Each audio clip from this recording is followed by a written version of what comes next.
Langsung mati aja nih. Masa? Enggak, kita udah sering lama ya, Pak? Sering ya? Sering lama. Enggak deh, kita paling. Kita udah. Halo teman-teman sekalian. Mulai anjing. Udah mulai nih. Oke. Ini kita bertemu bertiga di sebuah warung kopi. Enggak usah ntar dia. Belum siap. Kenapa ntar dikat? Siap tadi aku bilang anjing. Ntar dikat. Ya di Itu jadi klip ya, itu jadi klip anjing. Bukit Duri kan banyak babinya. Kita akan membahas film terbaru dari Joko Anwar.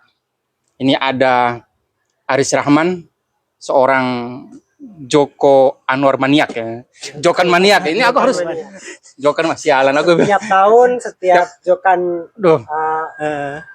keluarin film pasti bikin reviewnya. Aku kemarin bikin story, langsung ada satu orang bilang gini, Aris Rahman sudah komentar belum? Siapa tuh? Sudah ada lah. Oke.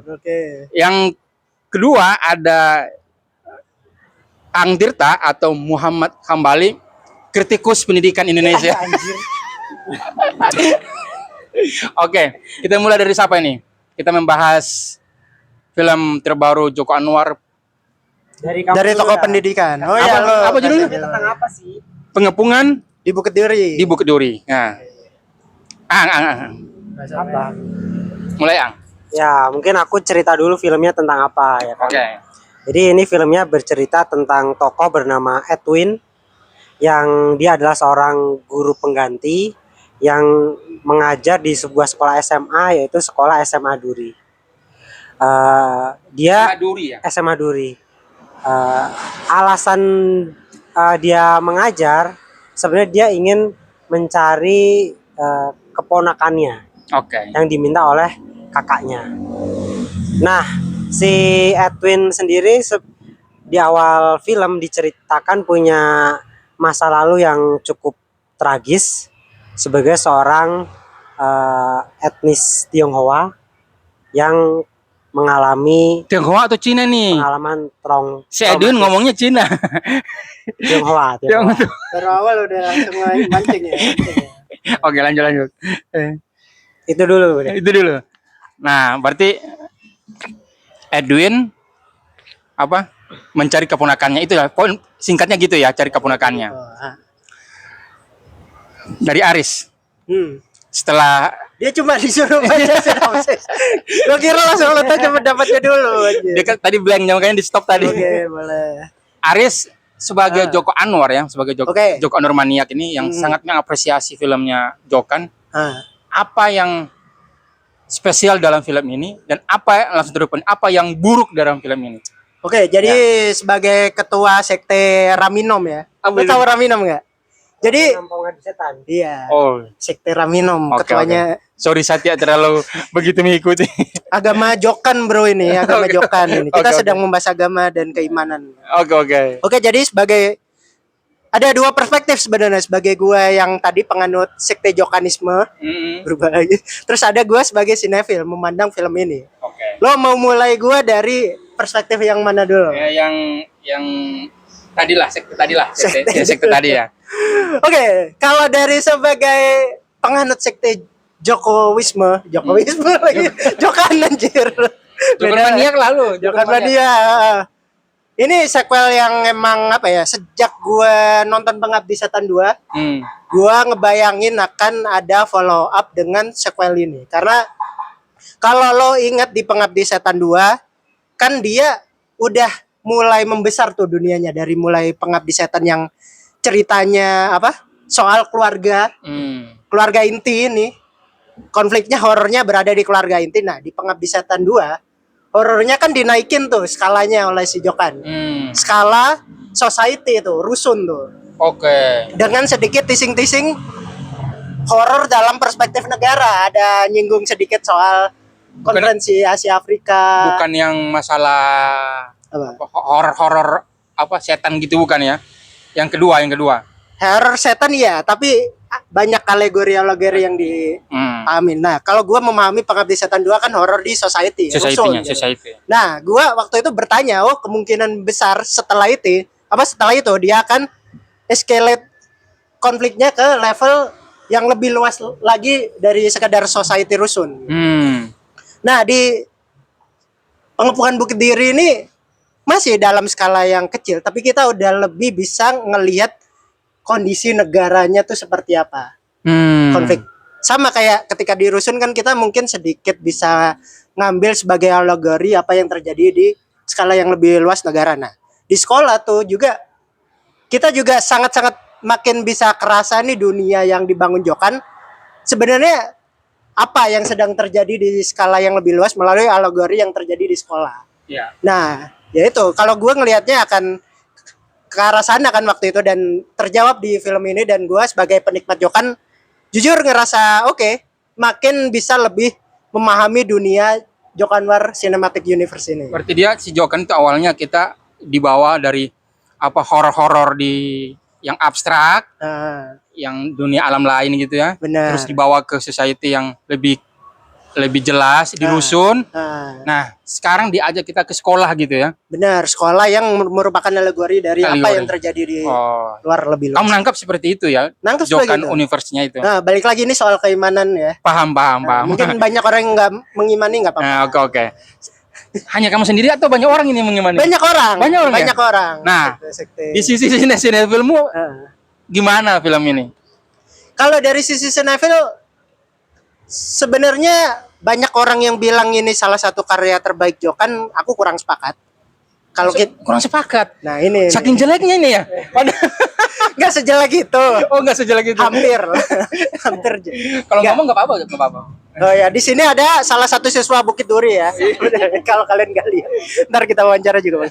Nah, kalau dari sisi aku sebagai sinefil yang anggap aja aku nggak pernah nonton karya Joko Anwar yang lain, ngelihat di film ini secara sendirian, nggak ngelihatnya sebagai universe tadi. Ya. Sebagai sebuah film yang berdiri sendiri, menurutku banyak kekurangan sih. Banyak kekurangan. Dan pertama, lumayan fatal menurutku karena ya ini ya kita lihat secara gampang yang kelihatan mata aja ya. Judulnya ini perjelasan supaya saya akan jadi antara cuplikan antar ini. Anjir, oke, ini putar trailer. Anjir, oke. Yang jelek mana jelek? Oke, jadi pertama yang paling kentara mata aja judulnya kan Pengepungan di Bukit Duri. Bukit Duri adalah core dari ceritanya dong harusnya. Okay. Sementara ketika kita menonton film ini kita nggak punya banyak informasi soal sekolah Bukit Durinya tuh seperti apa detailnya, kecuali penjelasannya cuma sesimpel ini sekolah yang isinya anak-anak yang belangsak gitu, anak-anak buangan doang. Dan gitu. nama samanya di situ dipelang bukan Bukit Duri tapi Duri doang. Duri doang ya. Iya kan? SMA Duri. Itu bisa wilayahnya Bukit Duri terus dia maksudnya terlepas dari itu maksudnya ketika dia mengambil judul misalnya Pengepungan di Bukit Duri, sekolah ini kubayangkan akan jadi sangat-sangat krusial dong. Betul. Dan aku butuh penjelasan lebih kenapa sekolah ini jadi sekolah buangan doang. Betul. Atau sekolah buangan anak-anak itu kenapa gitu alasannya, apakah karena sistem pendidikan di negara itu waktu itu emang menghendaki seperti itu, harus ada sekolah yang isinya anak-anak buangan kayak apa nggak tahu ya, semacam sekolah rakyat versi buruk gitu ya. Iya betul. Mungkin saya tuh membayangkan sekolah buangan yang saya tahu ya, itu sangat buruk banget. Buruk banget artian sekolahnya memang gurunya sedikit. Oke. Dan semestinya siswanya juga sedikit. Benar. Terus kok perpustakaannya bagus? Satu sih. Dan perpustakaannya sih sekolah itu kok bagus banget. Seharusnya nggak ada perpustakaan malahan. Ironisnya itu ya. Iya. Ironisnya itu ya, melihatnya juga sempurna. Oke. Itu kan sebenarnya dulu mungkin sekolah bagus. Itu makanya di tweet saya ini sekolah bagus yang nggak terurus atau gimana gitu. Bentar, oke lanjut. Nah itu kita kan nggak punya penjelasan yang cukup kan. Kenapa misalnya kalau itu anggap aja kebijakan pemerintah, kenapa pemerintah berasumsi bahwa anak-anak buruk nih harus dikumpulkan dalam satu tempat gitu? Apa asumsinya? Betul. Nah ini krusial menurutku karena kedepannya kita akan membutuhkan jawaban soal ini untuk melandasi tindakan-tindakan tokoh-tokoh si murid-murid belangsak ini gitu kan. Kenapa? Terus ya udah, kalau ini sebuah kritik terhadap misalnya kekerasan, lingkaran kekerasan, ya pendidikan kan salah satu hal yang mungkin ada peran untuk menumbuhkan, yaitu bagaimana murid tuh tumbuh kan bergantung dengan pendidikannya. Betul. Nah ini maksudku sekolahnya sayangnya nggak cukup dikasih penjelasan, jadi kritik terhadap kekerasan yang menyeluruh, terutama soal pendidikan yang melahirkan kekerasan itu, jadi nggak bunyi gitu. Nah, karena bahas pendidikan, Oke. kamu mulai bahas Emang pendidikan. gua bridging ke dia. Iya, kita serahkan ke Oke. Aang Tirta dulu. Gimana? Kembali. Banyak yang nyorot ini, banyak nyorot tentang bagaimana rasialisme terhadap etnis Cina gitu ya. Tapi kurang mendalami, atau mungkin saya belum terlalu banyak mendengar itu persoalan. Saya merasa bahwa ini yang disorot ini pendidikan loh. Apalagi landscape-nya itu paling banyak di sekolah. Malah ini yang dikritik ini sekolahnya, seharusnya pendidikan sekolah di Indonesia. Mungkin etnis Cina memang ada bagian dari situ, tapi malah yang tersorot pendidikannya. Bagaimana, Eng? Kamu memahami detail-detail dari film ini? Sebagai tokoh pendidikan ya. Iya, kritikus pendidikan Indonesia. Mungkin sebelum aku masuk ke pendidikan, Ini kita aku hajar-hajar aja ya nih.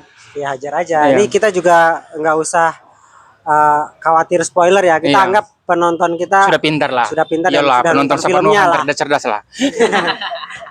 Jadi sebelum aku bilang tentang bagaimana film ini menyoroti pendidikan, aku pengen cerita dulu bagaimana semesta cerita ini dibangun dalam film Pengepungan Bukit Duri. Ya, oke. Filmnya ini kan di awal cerita berlatar tahun 2009. 2009. Dimulai dari situ. Cerita tentang seorang atau anak sekolah etnis Tionghoa yang mengalami kekerasan, pemerkosaan, dan juga terjadinya kerusuhan dan juga kekerasan terhadap orang-orang Tionghoa yang jelas itu merujuk pada peristiwa 98 gitu. Kemudian film itu latarnya berlanjut ke 17 tahun kemudian, yaitu 2027. 27 ya. Nah, aku ini pikiranku aja ya. Aku berpikir bahwa Joko Anwar ini kan ide cerita filmnya udah lama kan. Lama banget. Dan 2000 awal ya. nah, cerita tentang Pengepungan Bukit Duri ini aku pikir udah Joko Anwar tulis mungkin di tahun 2000-an, dan mungkin di versi awalnya ini sebenarnya memang latarnya itu 98. Dan kemudian menjadi sekitar tahun 2017 atau 16 gitu ya. Tapi karena mungkin filmnya akhirnya baru bisa dia bikin sekarang, ini jadi satu cara kreatif Joko Anwar untuk mengubah latarnya gitu, supaya tetap relevan gitu dalam semesta ceritanya. Dia bikin filmnya itu Jakarta, cerita utamanya kan Jakarta 2027 kan, tapi backstory-nya itu kan 2009 gitu kan. Itu menurut aku cara kreatif Joko Anwar supaya ceritanya itu tetap berjalan gitu, dengan mengubah latar tahun ceritanya. Walaupun latar ceritanya itu 2009, kita tetap bisa melihat bahwa itu sebenarnya merujuk pada peristiwa 98. Oke, paham. Nah, kenapa aku perlu bilang itu? Karena Joko Anwar ketika menggambarkan Jakarta tahun 2007 itu sebagai Jakarta versi distopia lah. Distopia ya. Jakarta yang mengulangi lagi sebuah kerusuhan di masa lalu. Hancuran. Ya kan? Kerusuhan di mana-mana, protes di mana-mana, kemudian MRT gitu ya. MRT itu digambarkan udah jelek banget gitu kan. Jakarta udah versi yang distopia lah. Distopia. Gitu. Nah, masuk walaupun memang di filmnya sendiri Joko Anwar nggak menyebut ini sebagai kota Jakarta kan. Enggak ya. Dia nyebutnya itu Bukit Duri itu di hanya 2009, 2000 daerah timur. Ya. Sama kayak di film-film sebelumnya gitu. Kayak misalkan di Gundala itu kan dia nggak nyebut di Indonesia kan, tapi dia nyebut kota Tenggara gitu. Nah, sama di sini dia juga menyebutnya itu, walaupun ketika kita lihat gambar-gambarnya itu ada peta MRT Jakarta tetap dipertahankan. Jadi kayak semacam secara fiksi cerita ini bukan Jakarta gitu, tapi subteksnya ini Jakarta, ini kisah kerusuhan 98 gitu. Nah, balik ke soal pendidikan tadi ya. Artinya ketika Joko Anwar membangun semesta Jakarta yang distopia ini solid menurutku.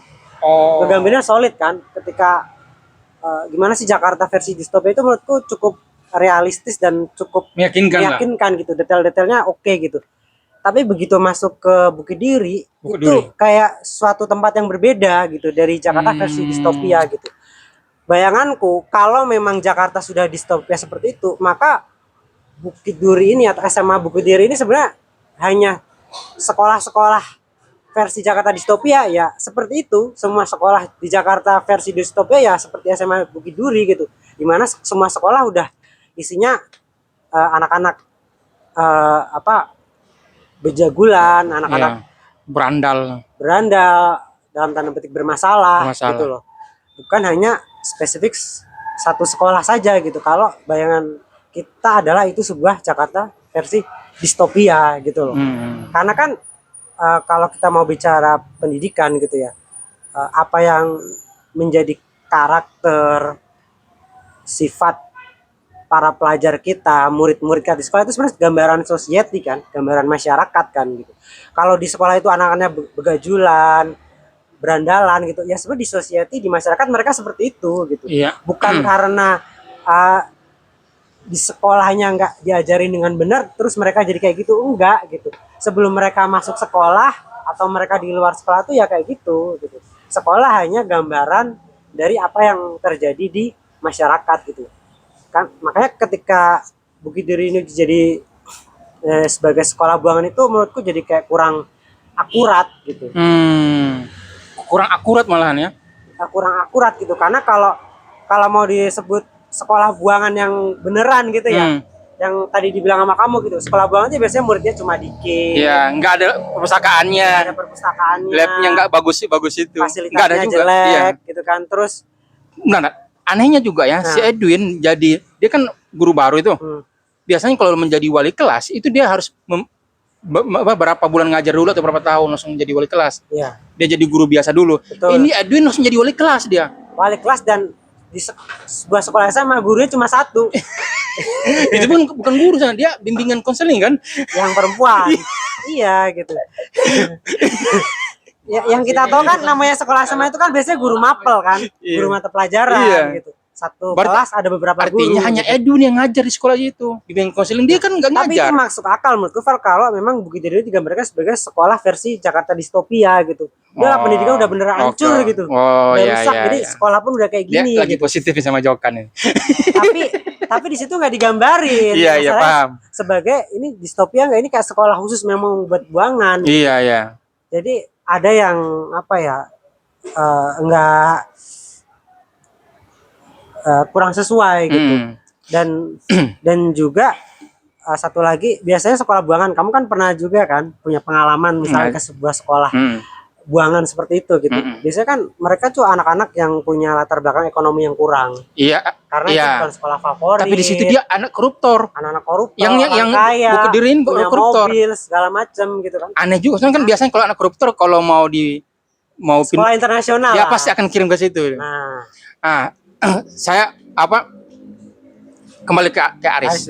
Ntar kamu pikir yang lain lagi. Saya itu merasa cerita ini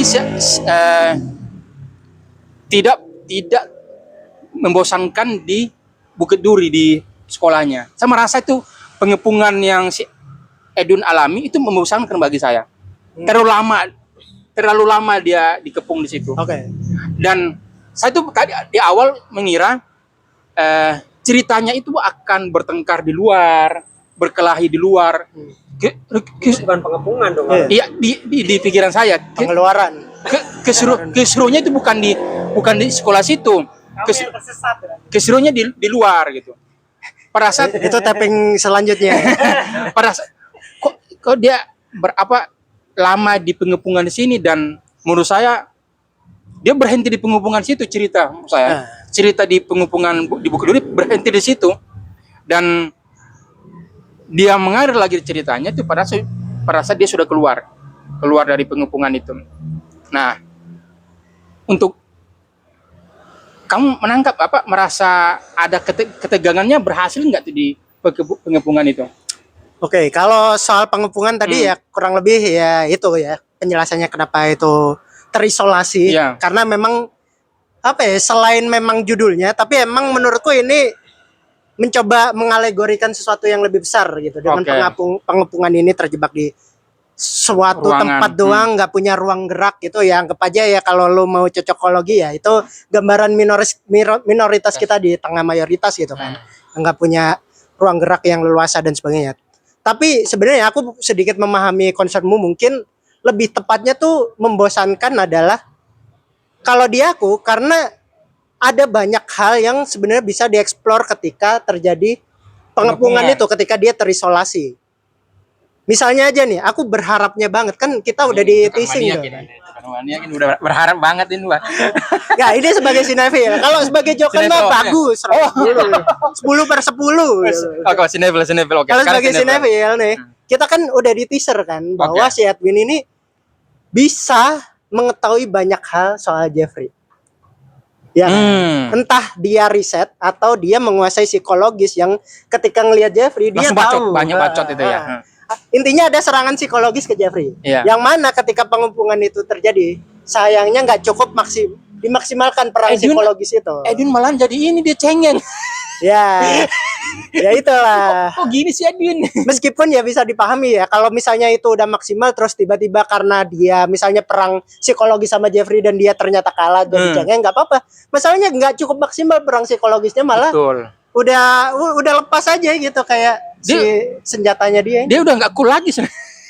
Nah itu masalahnya. Itu aku bayangin misalnya terisolasi tapi ada percakapan yang menarik gitu loh di antara itu. Kalau kamu mungkin pernah lihat Joker dan Batman interview gitu kan, itu dialog yang simpel tapi kita tahu itu mereka lagi main catur perang psikologis gitu. Betul. Nah ini nggak cukup maksimal. Nggak maksimal di situ ya. Sangat nggak maksimal, banyak hal yang bisa dieksplor. Sayang banget ya. Makanya jadi nggak intens, terutama sekolah. Ini balik lagi, sekolah Bukit Duri ini kan sesuatu yang krusial dan besar dan jadi judul. Tapi kita nggak sama sekali ngerasain sekolah ini secara keseluruhan gimana gitu. Tapi jujur ya, aku tuh suka psikologi. Bentar ya, Ma. Aku tuh suka psikologi dari teman-teman Jeffrey pada saat mereka sudah hopeless ya. Benar. Ini temannya dibunuh. Nah, saya itu malahan mengharapkan ada lagi ketegasan psikologi yang dalam yang terjadi sama mereka. Walaupun memang seharusnya bukan mereka yang jadi sorotan ya. Seharusnya memang yang dikepung itu. Tapi saya suka dengan bagaimana mereka mengalami psikologi itu. Itu asalnya mungkin ada pesan jadi didokkan bahwa ini salah loh yang kalian lakukan. Dan ini kalian nggak boleh tiru. Siapapun dia yang ngajak kamu harus berpikir kritis. Nah di situ aku dapat itu. Bagaimana psikologi teman-teman yang Jeffrey yang sudah takut, temanku aja dia dibunuh, jangan ntar aku juga akan dibunuh ini.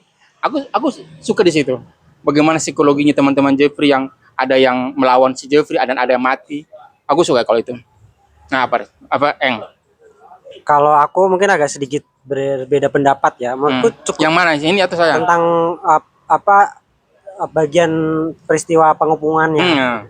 Kalau menurut aku ceritanya cukup intens ya. Cukup intens karena buatku sendiri yang kurang terbiasa menonton film-film gore atau sadis gitu, menurutku cukup atau bahkan sangat sadis dan horor gitu kan. Bagaimana beberapa peristiwa itu digambarkan gitu kan, ketika pengepungan ini justru kemudian melahirkan situasi-situasi yang sangat berbahaya dan mengerikan bukan hanya bagi Edwin gitu, tapi juga bagi para siswa itu sendiri gitu kan.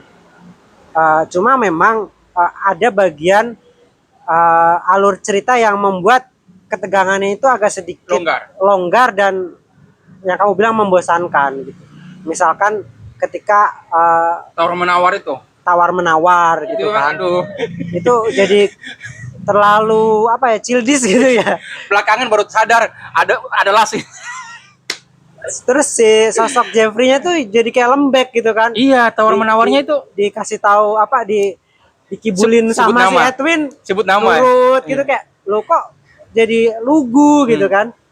Itu ya gitu. Sama satu lagi motif si salah satu bapaknya murid yang datang ke sekolah gitu. Hmm. Bayanganku ini kan anak-anak yang sekolah di Bukit Duri ini kan lagi-lagi anak-anak yang kurang Berandal. perhatian dari Iya. orang tua kan. Berandal gitu. Terus Ada orang tua yang ada salah satu orang tua gara-gara dapat info apa Seneng ada kerusuhan ingat di ya. telepon langsung datang nyamperin kok Tapi jadi kan- anak papi Tapi kan naluri gitu loh. orang tua ada juga, Lu ada naluri orang tua gitu. Kok jadi anak papi banget Unru ya. disamperin, Ayahnya gitu Unru ya. gitu ya. Dan menurut kalian nih kalau cerita bapaknya datang ke sekolah itu dihilangin Tiba-tiba nanya. Tiba-tiba nanya. dihilangin itu bakal ngeganggu cerita utama nggak menurutmu? Itu kan cuma kayak buat bikin terornya lebih berasa dalam aja kan gitu loh. Iya. Iya kan? Iya, Tapi terornya. alur utamanya kan nggak berkaitan sama mereka gitu loh. Kalau mau kembali ke Edwin ya. Edwin itu agak aneh ketika pas ada pembakaran ayahnya Unru ya. Siapa tuh? Si Rangga ya apa? Rangga, bener. Rangga ya, ayahnya Rangga itu. Bukan. Rangga mah yang ini, yang pintar gambar. Satu lagi. Siapa? Bukan yang pinter gambar Kristo. Kristo. Nah ini siapa ya? Rangga. Ya, Rangga. Rangga. Ya. Yang anehnya si Edwin sebelumnya kan dia mudah banget buka pintunya. Kok dia dia tuh kan dia ngambil kursi. Itu kan dia mau buka pintu atau memang dia hanya lampiaskan kemarahan dia? Yang mana? Jeffrey? Enggak sih, ini si Edwin. Oh, lampiaskan aja. Hanya lampiaskan ya, bukan mau buka pintu ya. Enggak. Oh, aku bilang ini kok dia mau buka, kenapa nggak buka aja? Kenapa hanya lempar dengan kursi gitu? Tapi aku punya pendapat berbeda juga soal bapaknya. Nah, Mungkin apa ya? Bapaknya Rangga ini. Bapaknya Rangga. Anjir. Meskipun kita agak gimana ya? Papi. Ya balik lagi kalau pertanyaanmu soal itu bener, dan itu itulah yang mengapa aku bilang tadi sekolah ini nggak menjawab sekolah ini sebenarnya apa sih, karena ya balik lagi ini muridnya bagajulan tapi di satu sisi kita ngelihat ada orang kayak Kristo dan temennya gitu. Jadi apa gitu mereka tuh kenapa bisa masuk situ, meskipun teasing tipis-tipis ada tapi menurutku nggak cukup gamblang, Kuat, ya. nggak cukup kuat lebih tepatnya untuk gambarin skala besarnya. Nah kalau bapaknya, apa yang terjadi bapaknya menurutku adalah salah satu upaya Jokan untuk sebenarnya mengeksplorasi karakter Jeffrey. Kalau mungkin ya secara simbolis kamu ngelihat kenapa Jeffrey bisa seberingas itu misalnya dengan bapaknya. Ya. Bapaknya si temennya. Ya itu sebuah refleksi terhadap kebencian dia terhadap bapaknya, dan ketika ngelihat kasih sayang Masa bapaknya lalu, dia ya. terhadap ini, dia kayak ngerasa marah banget, kayak ngelihat anjir kok ada bapak yang Cemen ini. peduli itu dengan Iya. anaknya, dan dia semarah itu tuh sebenarnya Paham. lebih ke frustrasi dengan dirinya sendiri. Nah itu upaya Jokan untuk ngedrive ke arah sana, dan sebenarnya banyak tindakan Jeffrey yang sifatnya kayak gitu kan. Iya. Dia semacam ke frustrasi dengan hidupnya sendiri. Kebutuhan tokohnya supaya bekerja untuk Jeffrey gitu. Nah, Tapi sebagai alur cerita Enggak kurang sih. make sense. kurang make sense. Nah, balik lagi, kita nggak tahu nih gara-gara sekolah ini. Kalau sekolah ini seperti apa, kita jadi punya jawaban kenapa bapak ini datang ke sini dan kenapa anaknya ini yang sebenarnya disayang ini dimasukkan ke situ. Karena di awal sebelum peristiwa itu nggak ada misalkan satu clue bahwa si anak ini punya hubungan yang dekat dengan bapaknya. Benar. Jadi ketika itu datang tuh kita bisa nerima, oh dia memang dekat gitu. Memang misalkan digambarkan sebenarnya ada teleponan lah sama bapaknya gitu kan. Ya itu, balik lagi si anak ini masuk ke situ karena apa gitu? Nggak banyak ya. Si Rangga. Si Rangga. Gitu. Kan banyak kan anak-anak ini yang karena anak ya kayak nggak dipeduli sama orang tuanya dimasukin situ kan. Iya, iya. Tapi si anak ini tiba-tiba dengan bapak yang peduli banget bisa masuk situ tuh kenapa? Apakah karena kemiskinannya? Nah, rule lebih besarnya jadi sekolah ini tuh isinya anak-anak seperti apa, dan ya balik pertanyaan besarnya lagi juga yaitu di kondisi negara yang distopia ada ternyata sekolah yang lebih buruk daripada society yang emang udah brutal gitu. Paham gak sih kayak ya dia kan nganggapnya ya ini harusnya normal di kondisi negara yang brutal, tapi masih ada loh pengasingan terhadap anak-anak yang brutal gitu. Nah itu ketidakjelasan itu yang membuat banyak cerita, logika cerita tindakannya yang agak sulit untuk dijawab, meskipun ya aku jujur sih masih ngerasa mungkin aku perlu nonton lagi untuk menemukan detail-detail ini. Iyalah, Jokan Mania masa cuma nonton sekali? Ada Easter egg yang Minimal banyak. minimal 5 kali lah. Nah, karena sebenarnya banyak hal-hal yang mungkin nggak tahu, lu notice nggak ada poster lomba futsal Lomba futsal. di Mading itu bagian dari Oh. ya cara-cara Jokan untuk menjelaskan lebih detail terhadap dunianya tuh sering dengan hal-hal yang kayak Visual. gitu. Ah. Polisinya terlalu baik. Polisinya bodoh. Bodoh ya. Bukan baik itu Bodoh. bodoh. Dia Hanya lewat doang. dalam konteks itu dia pengen gambarin polisi yang nggak berguna dan bodoh gitu. Ya itu sih kurang lebih sih. Apalagi ya? Kalau menurut kamu nih Far, Langsung nanya ke aku dia. salah satu tokoh itu kan ada guru BK ya, namanya siapa? Hana. Langsung nanya ke aku dia. Diana. Diana. Oh Diana. Hana itu nama aslinya ya. Ya, Diana Ini gitu. gayanya dia. Langsung nanya. Menurut kamu peran atau penggambaran tokoh Diana dalam film itu gimana Far? Dia tuh mengaku sebagai bimbingan konseling apa? Guru BK ya. Iya. Aku seharusnya kalau dia BK mestinya ya itu dia dekat dengan murid-muridnya. Bahkan dia menjadi perantara antara Edwin dengan si Jeffrey. Mestinya kayak gitu. Apalagi di pengepungan itu kan. Semestinya si Apalagi di cerita awal perkenalan si Edwin sama Diana itu Diana bilang anak-anak mah kalau sama iya. aku mah baik gitu kan. Kenapa dia tidak pas Kenapa di dia pengepungan? nggak tenang aku mau ngomong sama Jeffrey gitu. Iya, Kok sama-sama takut Di kabur pengepungan gitu ya? nggak ada gitu. Nggak ada gitu. Itu pertama. Kedua, yang agak aneh pas di pengepungan, ini kan masih ingat nggak si Kristo dia dipukul, terus diketahui dia marah si Jeffrey kan, marah itu kan, kamu sama pukul kemarin dulu, dia marah kan di situ. Seharusnya di pengepungan itu si Jeffrey itu tidak mestinya marah ke si Kristo atau ke Rangga. Memang khususnya dia harus marah aja ke Edwin. Tapi anehnya di situ ada pembakaran si ayahnya Rangga, terus bunuh si Rangga. Nggak tahu memang aku nggak tahu bagaimana sifatnya si Jeffrey ini, amburadul banget, dia bunuh-bunuh aja gitu. Tapi kalau kembali ke guru BK itu memang agak aneh sih. Ya, Dia tidak menjadi perantara antara Jeffrey dengan, minimal begini. Kalau dia sudah menjadi perantara tapi nggak berhasil, boleh. Ini kan nggak ada inisiatif itu. Dibiarin aja langsung seolah-olah yang di dalam itu musuh gitu. Langsung jadi musuh semuanya. Agak misi menurutku situ. apalagi di situ digambarin bahwa Bu Diana ini punya background latar belakang pendidikan katanya psikologi kan. Iya, BK kan. Big. Psikologi harusnya dia mungkin bisa lebih paham psikologi Jeffrey gitu kan, apalagi guru lama gitu, ketimbang si Edwin. Jadi ketika si Diana tahu nih bahwa Jeffrey ada konflik dengan Edwin gitu kan, respon Diana kan langsung marahin Edwin kan, kamu nggak usah berurusan sama Jeffrey, gini gitu. Pendekatannya bukan pendekatan seorang guru BK atau seorang yang punya latar psikologi bagaimana melihat konflik murid dengan guru maupun melihat seorang murid yang bermasalah gitu. Biasanya kan kalau guru BK melihat ada murid bermasalah, dia akan pendekatannya mungkin diajak diskusi, diajak ngobrol, konseling gitu kan. Ini Ya, terus nggak ada peran itu gitu kan. nggak ada inisiatif Nah, minimal sekali lah gitu. gitu. Jadi kayak fungsi, aku mau bilang, menurut kalian fungsi Diana di dalam cerita ini seperti apa gitu? Aku masih ngeliat baru sebatas bumbu romance aja gitu dengan Edwin. Itu mungkin yang kamu bilang bahwa film ini itu seperti novel populer yang diisi dengan tema-tema berat ya. Coba itu alasannya apa itu? Dia kan ngomong di X bahwa film Pengepungan di Bukit Duri ini seperti novel populer yang diisi dengan isu-isu berat.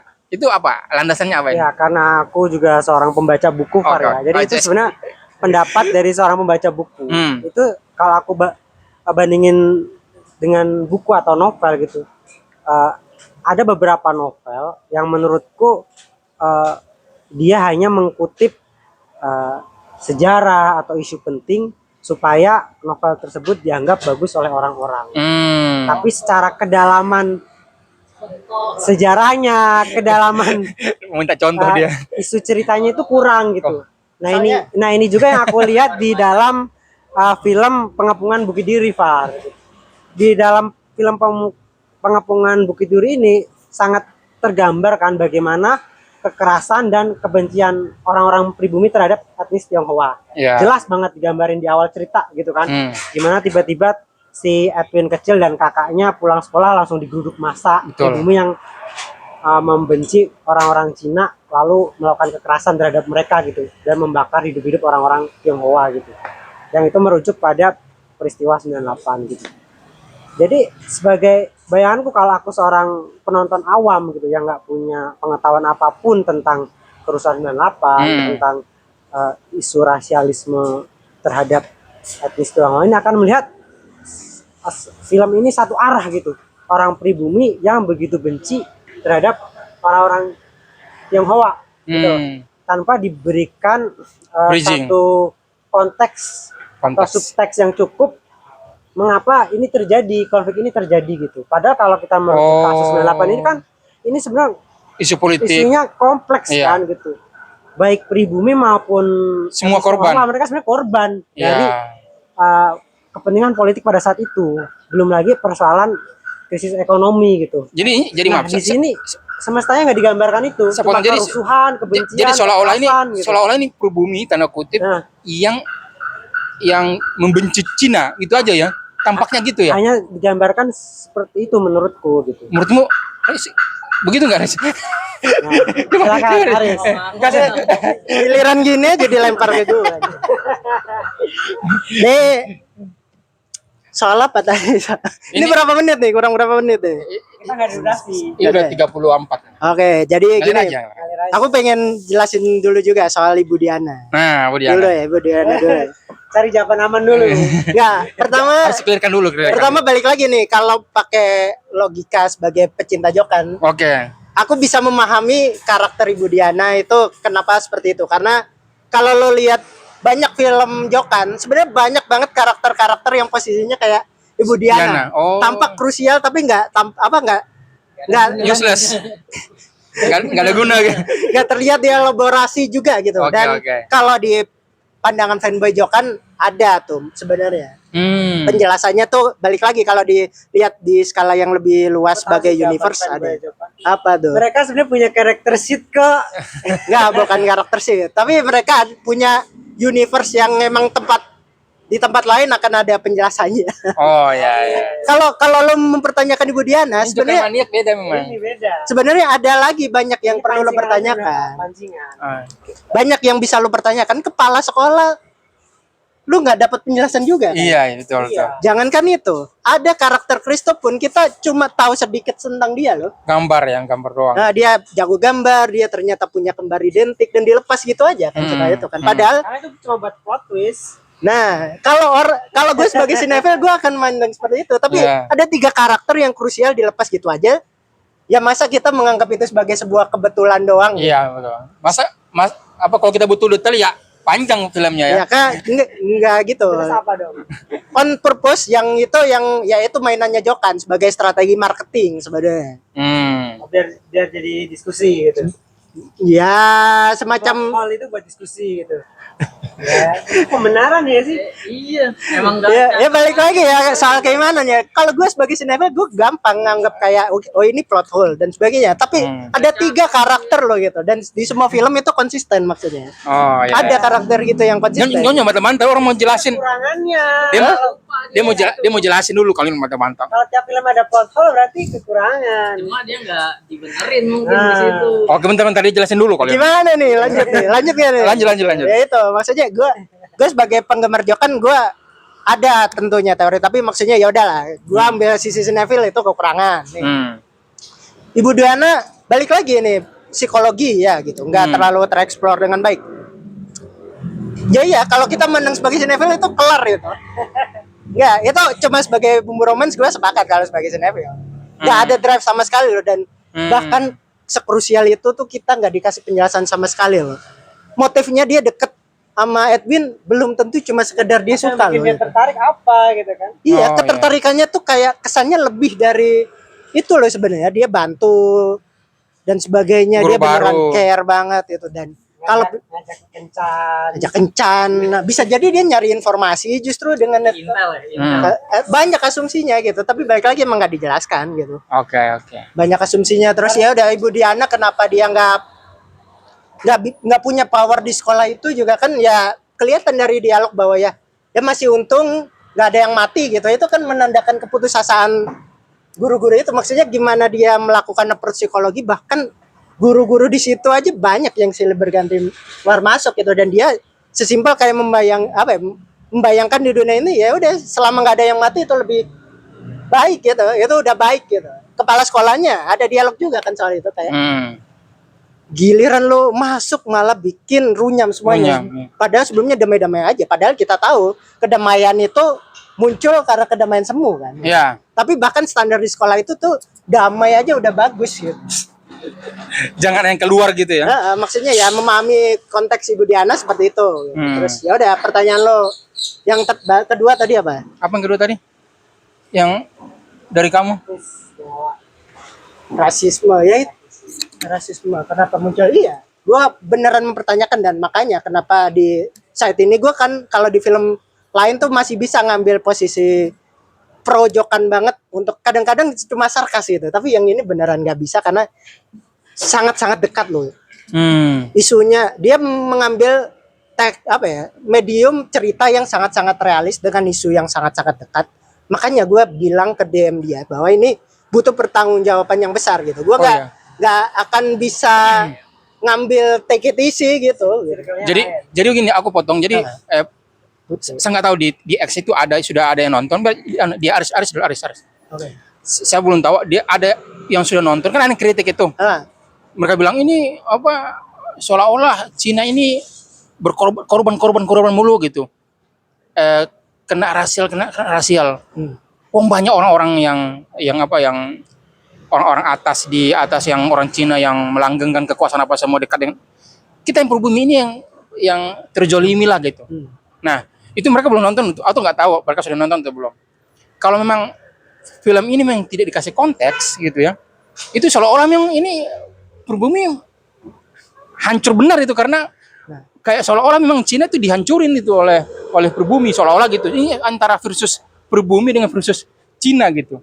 Persis. Aku bilangnya film ini nge-cheat karena kita nggak dikasih banyak konteks soal apa yang terjadi di negara ini, tapi seolah-olah dia tahu orang akan refer dengan 98. Iya. Dan ya udah, kayak dia kayak nggak merasa perlu untuk mendudukkan lebih jelas karena kita pasti langsung menafsirkannya ke 98 dan kita tahu kalau di konteks 98 apa. Iya. Nah, kayak gitu. Nah, Filmnya nggak terjelaskan. bener. Bagi orang yang sudah paham 98 itu akan terjelaskan. Kalian kan penulis cerita nih. Jangan lu ke situ, dia langsung lompat aja. Jangan lu ke situ. Maksudnya, iya, maksud konteks ini belum dijelaskan. Kalau kita kan penonton yang paham nih dengan sejarah, ya oke lah. Tapi orang yang belum yang nggak paham sejarah, yang hanya pengen kayaknya anak STM ini asik, film ini tentang STM nih, ala Gilang nih. Nah, nonton yuk. Kan dia nggak tahu 98 itu. Ini kok orang pribumi yang kayak seolah-olah kasar banget dengan orang Cina. Karena gitu konteksnya pada akhirnya kan orang melihat seperti itu. Nah, menurut saya memang ini kekurangan sih. Kekurangan tidak ada konteks di situ. Mungkin Jokan merasa bahwa penontonnya sudah terdidik. Sudah paham dengan sejarah gitu. Mungkin gitu ya.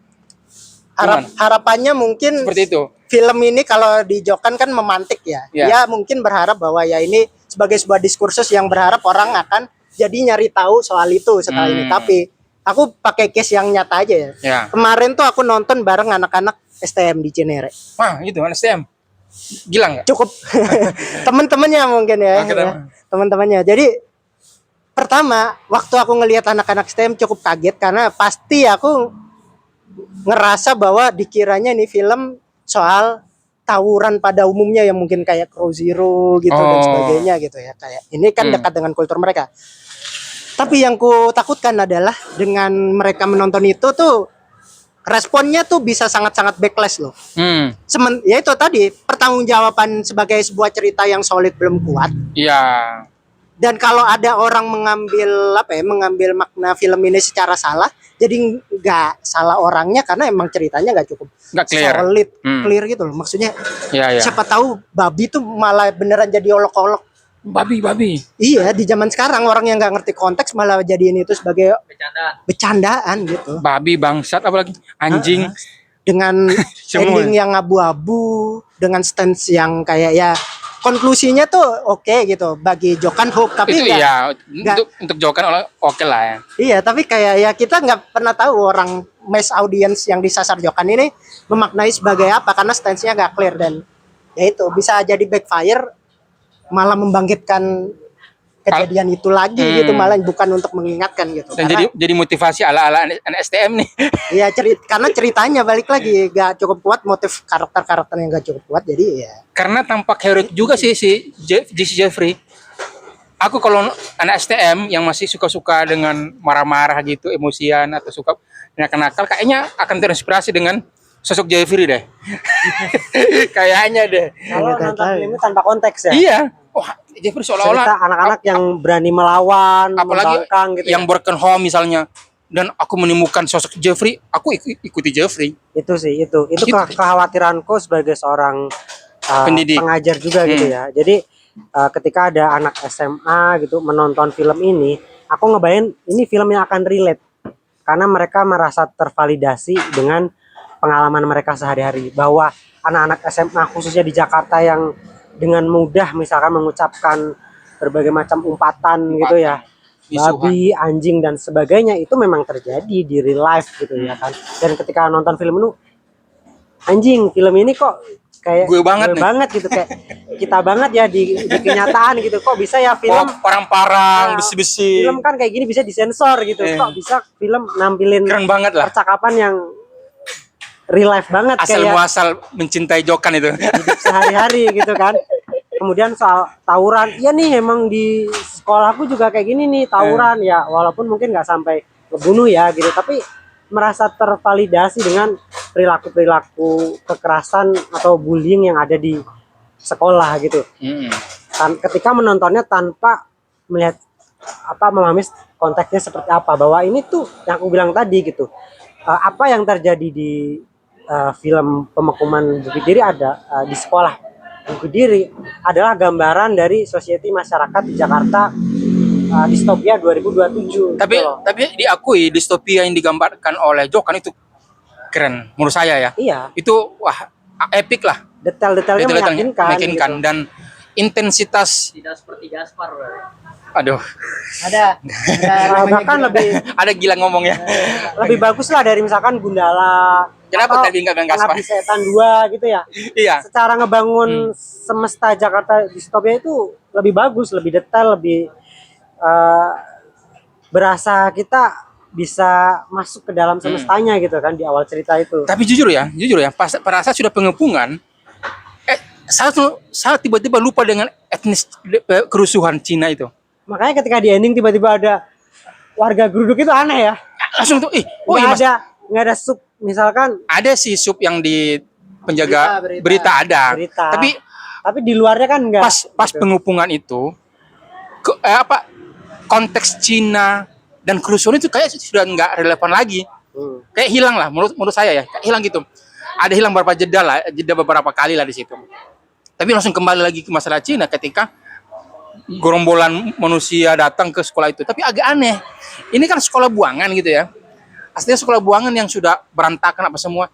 Kok tiba-tiba ada masyarakat mau ngambil barang-barang di sekolah yang tidak ada barang elektronik yang terlalu mahal gitu loh. Kalau macam sekolah mewah, Kenapa geruduknya sekolah ya? kenapa geruduknya ke sekolah yang buangan yang tidak terlalu fasilitasnya nggak terlalu bagus itu loh. Bukan toko Cina, toko perhiasan. Mungkin gitu ya. iya. Maksud gini, kalau macam sekolah ini sekolah bagus, fasilitasnya bagus, kayaknya meyakinkan untuk masyarakat masuk datang mengambil barang-barang. Ini kan sekolah buangan dan bisi-bisinya berkarat apa semua. Kok datang mengambil barang-barang yang hanya satu televisi aja kayaknya di satpam. Itu kebutuhan, lagi-lagi kebutuhan plot. Iya, supaya paham. Edwin diselamatkan oleh pribumi. Paham. Ada hope, ada harapan di akhir cerita itu. Dia ke cerita yang tergores itu. Oke. Aku terakhir nih sebelum Nah, terakhir. selesai. Aku Kita ada akhiri ke Aris pertanyaan ya. buat kalian. Kok ke aku? Tentang Jeffrey nih, tokoh penting lah. Orang akan bilang, si Omara namanya. Omar Omar ini kan pacarnya si Prilly. dianggap bagus ya. Dianggap bagus. Aktingnya segala macam gitu ya. Tapi sebagai Jeffrey sendiri digambarkan dalam film ini, terus di akhir cerita kita di reveal kan motifnya dia itu apa, backstory-nya kenapa dia Plot twist lah. punya perilaku yang sangat monster gitu. Kenapa gitu dikasih tahu gitu. Menurut kalian gitu, apakah itu cukup berterima atau tidak? Aris dulu. Aku dulu, Aris yang terakhir. Aku dulu. Kamu yang terakhir. Kamu kan sebagai Jokan. Iya, boleh. Saya itu lagi-lagi apa? Kalau untuk si Jeffrey, lagi-lagi kita nggak harus butuh backstory lagi tuh. Kita tanyakan dulu si Jeffrey akan tahu dari mana dia keluarganya gini. Kamu hati-hati. Belum terjelaskan. Tapi untuk secara umum ala Jokan kayaknya udah oke lah. Ada akhir-akhiran seperti itu. Tapi kalau untuk mau Oke, nambah satu ternyata pecinta Jokan ya. untuk aja seperti sebuah novel. Iya, gitu, ya itu oke lah. Maksudnya sebagai plot twist oke berhasil lah. Tapi untuk mau sebagai karakter nggak terjelaskan si Jeffrey. Malahan terjelaskan hanya beberapa kata yang diucapkan di akhir itu kan. Iya di video nggak terjelaskan secara kenapa sih si Jeffrey dia marah. Kalau si Edwin kan jadi kan karakternya di film ini yang paling kuat kan berdua aja kan. Edwin si Jeffrey kan. Si Edwin dijelaskan secara jelas, si Jeffrey enggak. Nah, menurutku si Jeffrey ini yang kurang dieksplorasi dulu gitu. Kalau ada story-nya sedikit bagaimana mungkin akan sedikit lebih kuat sih. Tapi nggak tahu kalau yang si Neville dengan si Jokan Maniak. Bukannya lo barusan masuk ya Joko Mania. Secara nggak langsung itu udah terane. Memuji itu sudah Jokan Maniak ya. Oke. Kalau gue justru kebalik. Nah, Selalu ini. Oke. Ini biar ada opini kontra aja ya, jangan dikira beneran aneh. Tapi nggak beneran kayak justru gue ngerasa Edwin yang justru banyak yang nggak terjelaskan di film ini. Kenapa? Karena kita nggak pernah tahu apa yang terjadi selama pasca kejadian itu gitu ya. Kita tahu ya apa yang dia lihat dengan selama 17 tahun itu dengan kakaknya dan ada masa kosong di mana dia kan bertumbuh dan terus tahu-tahu kita cuma ditunjukin dia tiba-tiba kayak jagoan nih. Iya langsung cool ya. Nah, ada banyak opsi kan, maksudnya dia bisa jadi traumatis atau tumbuh jadi orang yang lebih Dia harus kuat kalau dibully gitu. Nah, tapi dia tiba-tiba punya semacam keberanian kayak gitu tuh menurutku perlu sekali dijelaskan apa yang dia lewatin dengan subteks atau apa atau gitu. dia juga harus dia nongkrong di boxing gitu. Kayak Gundala lah ya. Iya. Gundala tuh. Nggak perlu segamblang itu karena ini plottingnya cuma sehari ya ini. Tapi ada kan maksudnya melalui dialog kecil nih gue pernah belajar apa gitu. Iya seharusnya ada ya. Karena dia berani banget memprovokasi gitu. Kayak monster harusnya Riz. Bener. Latihan apa? Latihan nembak. Nah ada development gitu di situ. Lo hati-hati lo ya, lo udah sering latihan karate kan gitu. Iya, intinya ada lah. Coba harus dulu ngomong harus kalian ini. Wah, lu gak merhatiin berarti mesti nonton lagi lu. Emang nggak ada. Kalau ini aku yakin. Nggak ada. Nah kayak gitu dan itu yang krusial menurutku kan kenapa dia bisa tiba-tiba sangat-sangat konfrontatif gitu. Ada miss tuh di karakter development Edwin. Waktu cerita di kamar kosannya atau apa itu digambarin dia suka olahraga gitu ya. Ya apapun lah caranya lah banyak lah detail-detail kecil yang bisa ditampilkan di sebuah visual film gitu ya. Betul, itu sepakat. Justru Jeffrey ada banyak tapi nggak cukup kuat. Ya nggak cukup kuat. Kita akan dapat konteks soal dia punya luka di sekujur badan, terus dia membunuh. Dia keberanian apa ya? Keberaniannya adalah bentuk pemberontakan, kita bisa dapat subteksnya gitu. Terus apa lagi ya? Misalnya tindakan-tindakan dia kayak ngelihat bapaknya langsung dibakar itu refleksi dari sejauh mana dia iri sebenarnya karena nggak dapat cinta ayahnya. Nah kita dapat banyak penjelasan dari itu kan, dari ucapan-ucapan Edwin ke dia yang ngebacain itu. Kalau kebenciannya terhadap etnis Cina itu tergambar nggak? Nah, Ini lebih to the point nih. Ini di bagian akhir itu. Ini kan sebenarnya. ini balik lagi. Gua kemarin habis diskusi soal ini juga sama temen gua termasuk yang nggak menemukan itu sampai kemudian dia menunjukin hal yang menurut gue menarik, bahwa kenapa dia sebenci itu jadinya dengan ras Cina meskipun dia sebenarnya tahu dia Cina, adalah bentuk Dia tahu masa lalunya. kesalahannya terhadap dirinya sendiri yang Diperlakukan seperti itu. dia kayak ngerasa nggak punya identitas juga gitu kan. Dia half blood loh, maksudnya dia pribumi dan Cina, dan malahnya jadi dibully di dua-duanya gitu. Kan teman yang dibunuh cuma satu etnis. enggak, dia bencinya dua etnis. Temen yang pertama kali dibunuh adalah pribumi yang ngejekin dia Cina. Si Odi. Iya kan Odi tuh. Tadi yang mana sih? Yang Odi yang hilang. Odi yang hilang temannya, yang dia kasih bilang ke Yang di video ya? Yang di video Yang di itu video. Oh, itu pribumi. pribumi, dan trigger awal dia escalate menjadi kayak gitu justru karena pribumi ngolok-ngolok dia Cina, dan dia kayak semacam Odi itu kayak pribumi ya? pribumi dia. Yuk, dia. Odi. Iya, Odi itu pribumi. Pribumi. Oh. Dijelasin nggak? Dijelasin. Gimana di gambarnya kan dia pribumi? Gimana? Lupa Aku gue. nggak ingat. Pokoknya ada di, kan itu masalahnya videonya emang pertama cukup cepat ya, dan kita Cepat, kayak ya. nggak siap ya. Tapi dari diskusi temen gue lupa dia bilang apa, tapi emang itu pribumi fix, dan itu pribumi yang ngeledekin dia soal kecinaan. Cinaan dia. Oh, Dan- cerita si Rangga. Iya, Ya, Rangga, temannya bener. Rangga itu. Bener. Siko apa? Apa Kristo. Kristo yang Kristo. bilang, aku dikirimin video waktu iya. si Jeffrey ngebunuh temennya si Odi tuh dia Lagi mabuk dia. Benar. Ya. Ya itu.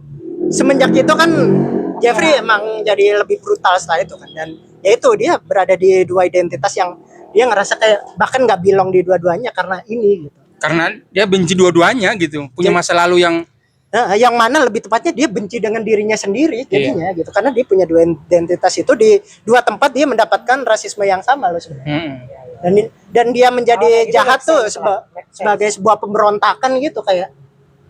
tapi pas si Edwin tahu video itu, kenapa dia tidak terlalu ini ya, tidak terlalu ekspresi menyesal ya? Menyesal banget. Menyesal banget ya? Nangis dia. Menyesal banget. Dia teriak gak ya?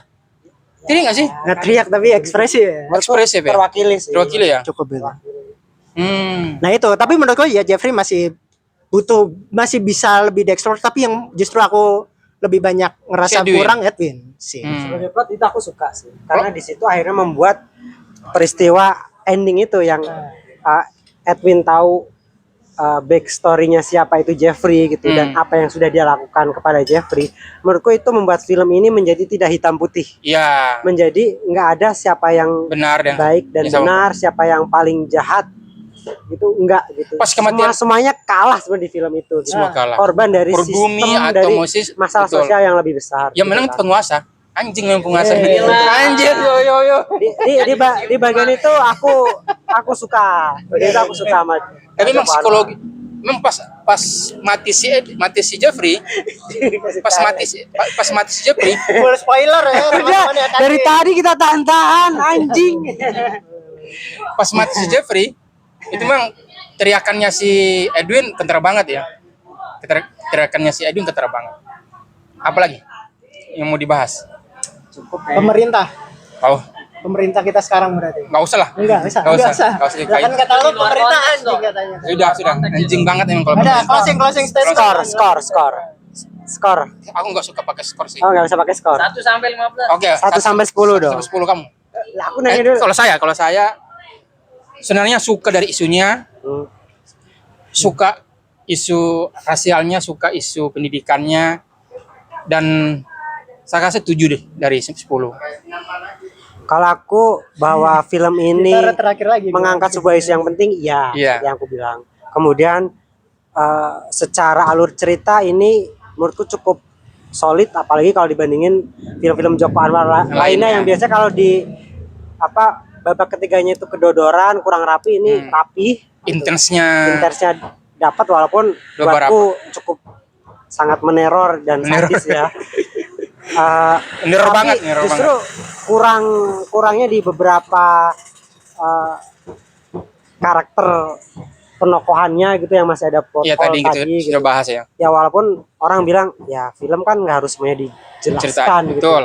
di apa penonton nggak di suapin gitu tapi menurutku bagaimana motif backstory tokohnya Mesti kemudian jelas ya.